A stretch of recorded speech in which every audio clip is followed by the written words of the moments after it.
Now we're going to review Chapter 5.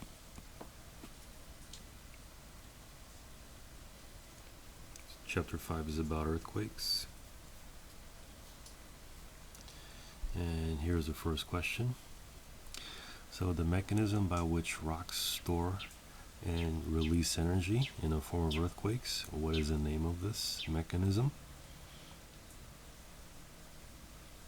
So Chapter 5, number 1. So the mechanism is called elastic rebound. So A, elastic rebound.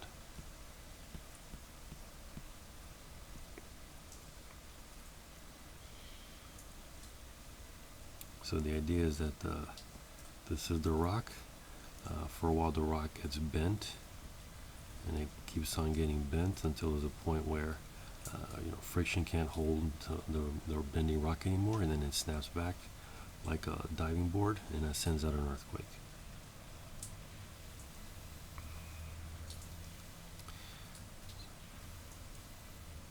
Chapter 5, number 2. So which seismic waves arrive first at a seismograph station, or which seismic waves are the fastest? So the fastest seismic waves are the P waves. So this one is A.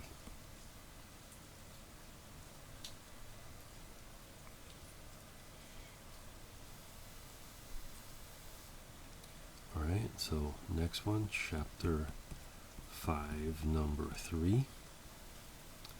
On a seismograph, which waves have the highest height? Which ones are going to be the tallest? And these waves, let's see what they are. They're going to be the surface waves.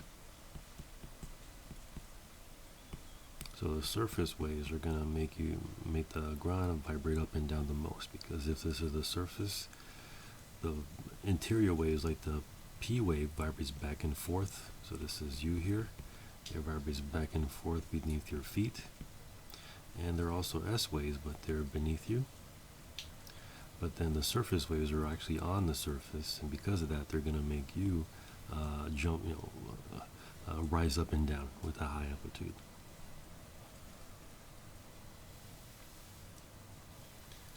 All right. Next question, Chapter 5, number 4. All right. So, what are some properties of tsunamis?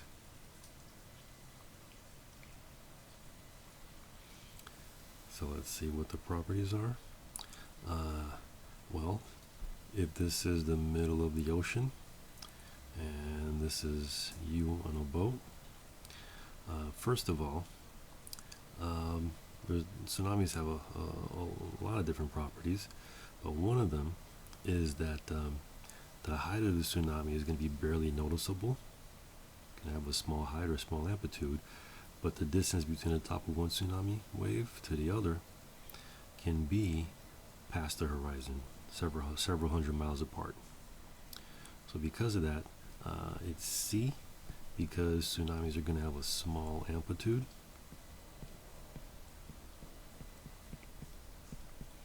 And at the same time, they're going to have a long wavelength.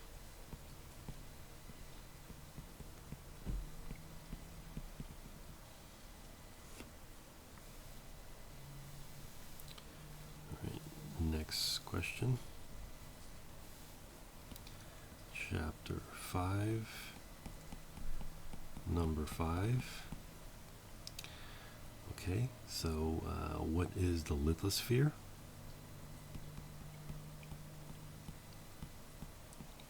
So let's see what it is. The lithosphere is a layer of the earth where you have a rigid part of the crust.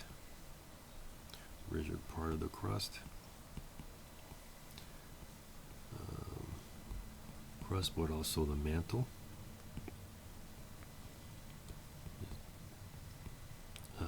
Where this is the layer where you have all the hard rocks, and the hard rocks are in the crust, but they're also in the upper part of the mantle. So this is B.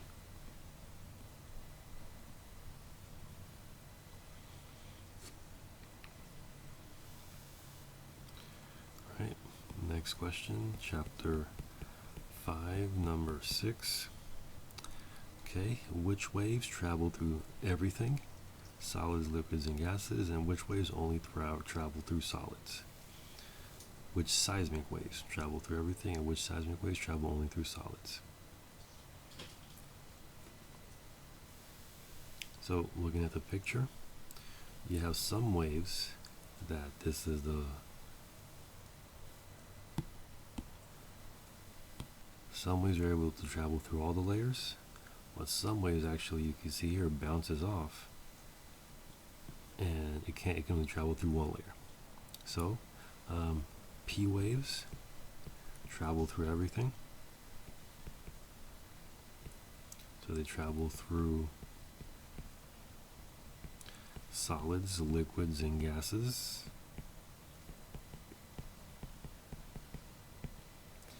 And S waves only travel through solids.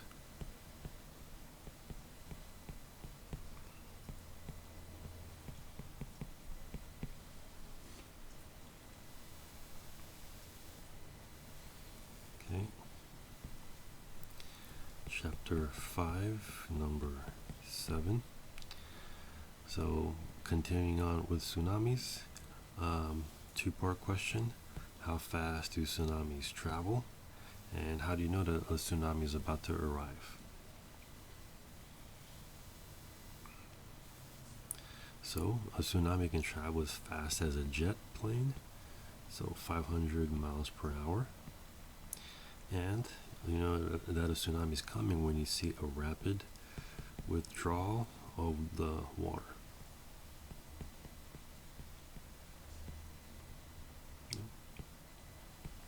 Withdrawal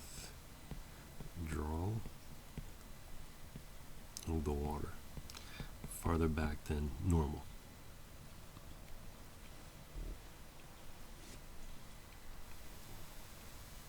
Okay. Chapter 5, number 8.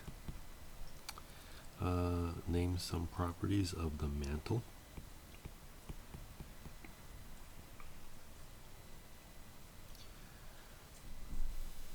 So from the picture, the first thing is that it's the largest portion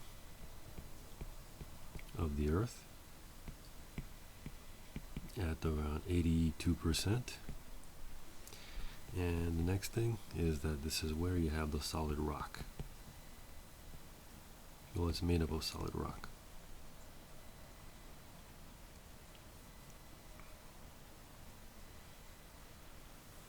Mostly solid rock. Okay, so let's keep on going. Continuing with the layers of the Earth, chapter 5, number 9. What do we know about the asthenosphere?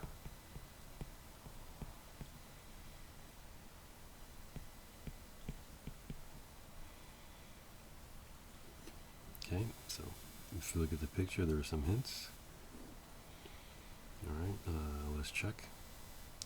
So the asthenosphere is a layer where you have rocks that are basically silly putty, so they're a weak, it's a layer of weak rocks, weak layer. The rocks are hot.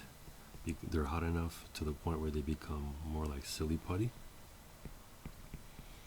And these rocks, at the bottom here, the rocks are, well, at the top the rocks are completely solid.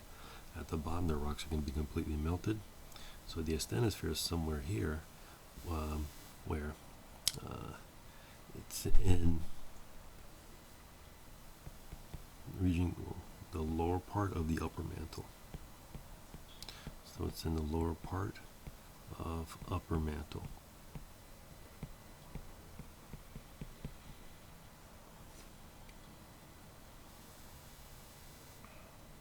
Okay.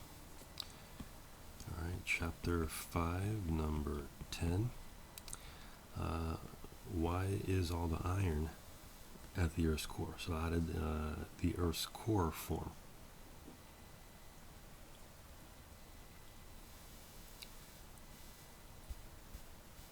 So the reason why is when Earth was molten,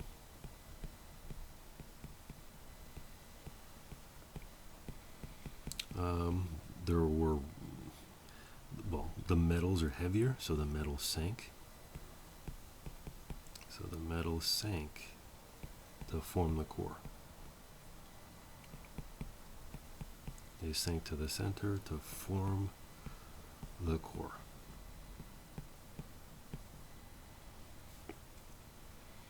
Okay, this completes the review for Chapter 5.